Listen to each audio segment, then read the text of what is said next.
Assalamualaikum warahmatullahi wabarakatuh. Alhamdulillahirabbil alamin wa bihi nasta'inu ala umurid dunya waddin wassalatu wassalamu ala asrofil anbiya'i wal mursalin wa ala alihi wa sahbihi ajmain amma ba'd.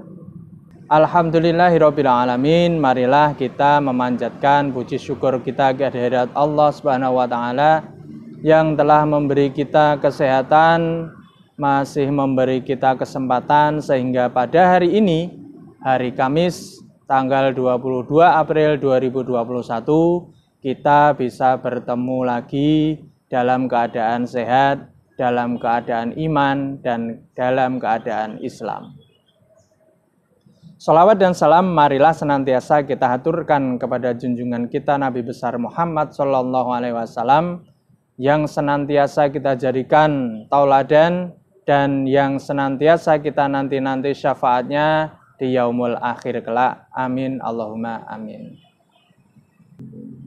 Baiklah, sebelum kita memulai cerita menjelang buka puasa pada sore hari ini, Pak Guru ingin menyampaikan salam hormat Pak Guru kepada Ibu Kepala SDN Candi 01 Semarang, yaitu Ibu Eni Murdiati SPD, yang selama ini telah memberikan dukungan dalam pembuatan konten Ramadan dari Guru PAI SDN Candi 01 Semarang.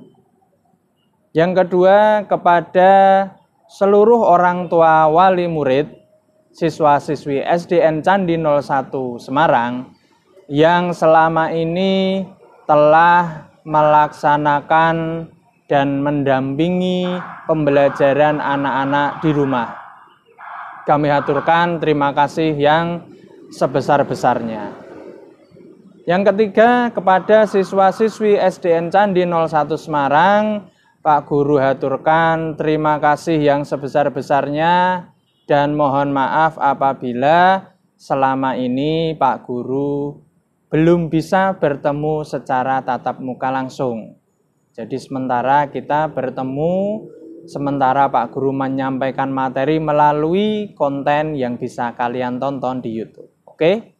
Jangan lupa like, subscribe, komen, dan di-share konten YouTube SDN Candi 01 Semarang, sehingga dengan harapan di masa depan kita bisa menyajikan konten yang lebih baik dan lebih menarik kepada siswa-siswi SDN Candi 01 Semarang. Kita memasuki cerita menjelang buka puasa. Pak Guru ingin melanjutkan apa yang beberapa hari lalu disampaikan oleh Bunda Ismiatun Hasanah. Pada waktu itu Bunda Ismiatun Hasanah menyampaikan materi tentang syarat dan rukun puasa. Kemudian pada sore hari ini Pak Ahmadi ingin melengkapi apa yang telah disampaikan oleh Bunda Ismiatun Hasanah, yaitu tentang apa-apa saja yang membatalkan puasa. Puasa seperti yang kita ketahui adalah sebuah ibadah di mana kita dilarang untuk makan dan minum sejak terbit fajar hingga terbenamnya matahari. Namun ternyata bukan hanya makan dan minum saja anak-anakku. Ternyata ada beberapa hal yang juga harus kita tinggalkan selama puasa Ramadan. Agar apa? Agar pahala kita tidak hilang. Yang pertama, yang membatalkan puasa adalah makan dan minum dengan sengaja. Jadi kita sebagai seorang muslim ketika sedang melaksanakan puasa, kita wajib menahan keinginan untuk makan dan minum ketika siang hari di bulan Ramadan. Pak, bagaimana apabila saya lupa? Oke, umpamanya anak-anak pulang dari sekolah atau pulang dari melakukan aktivitas di luar rumah. Ketika masuk rumah, langsung ke dapur mengambil air minum. Kemudian minum, glek, glek, glek, glek, glek, glek. Alhamdulillah. Tiba-tiba ada yang mengingatkan, ibu umpamanya, atau kakak atau adik. Loh, kan sedang puasa. Astagfirullahaladzim.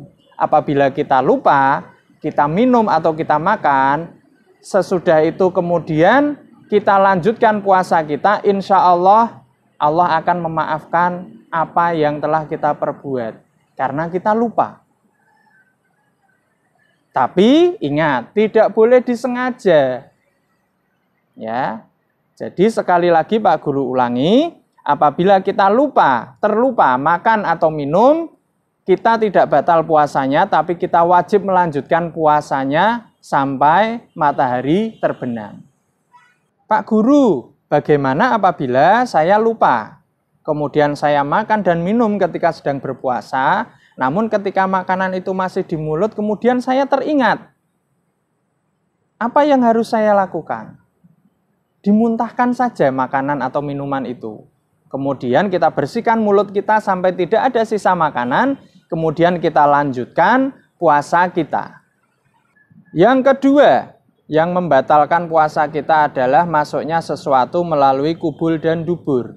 Apa itu kubul dan dubur? Kubul adalah tempat keluarnya air kencing. Dubur adalah tempat keluarnya kotoran.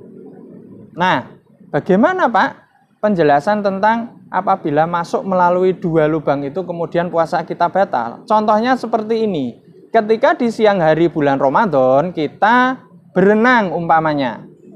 Kemudian ketika berenang itu kita terasa ingin kentut. Kita buang angin. Nah, itu bisa membatalkan puasa kita.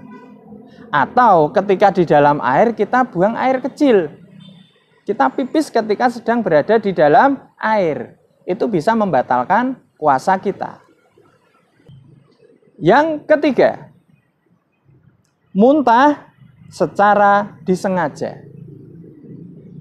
Pak Guru, muntah kok disengaja? Iya, seumpama kita memiliki perasaan jijik terhadap suatu benda. Kemudian di siang hari, ketika kita sedang melakukan puasa, kita melihat ada benda itu. Dan dengan sengaja kita mendekatinya. Padahal kita tahu apabila kita mendekati benda tersebut akan muntah. Atau cara yang lain adalah apabila kita sengaja memasukkan jari kita ke dalam mulut. Kemudian kita muntah, maka puasa kita akan batal. 4. Yang membatalkan puasa adalah keluarnya sperma bagi laki-laki. Keluar sperma dengan disengaja ketika bulan Ramadan akan membatalkan puasa kita. Kemudian ada pertanyaan, Pak, saya kan sudah balik. Kemudian saya di siang hari di bulan Ramadan tiba-tiba saya mimpi basah, Pak. Apakah batal puasa saya? Tidak. Karena keluarnya sperma itu tidak disengaja. Maka puasa kalian bisa dilanjutkan. Namun apabila keluarnya sperma itu disengaja, maka puasa kita menjadi batal. Selanjutnya yang kelima, haid atau menstruasi bagi perempuan. Apabila di antara kalian yang sudah balik bagi perempuan kelas 5 atau kelas 6 mungkin sedang melaksanakan puasa, tiba-tiba terasa keluar sesuatu. Kemudian ketika diperiksa, oh ternyata darah haid. Maka puasa kita batal. Ya. Pak, kalau batalnya sudah mendekati buka puasa bagaimana? Tetap batal. Ya.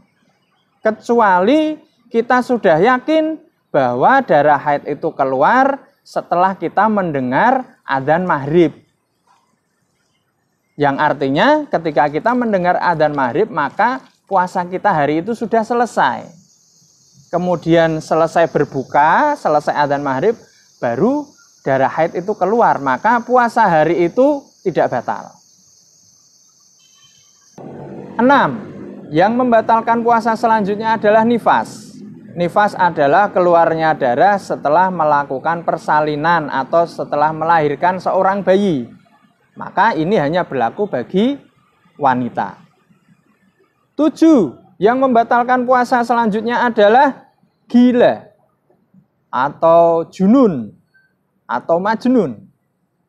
Apabila ada seseorang yang memiliki riwayat penyakit jiwa, kemudian dia berpuasa.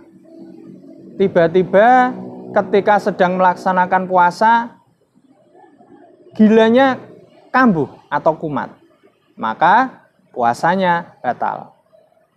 Yang kedelapan yang membatalkan puasa kita adalah murtad.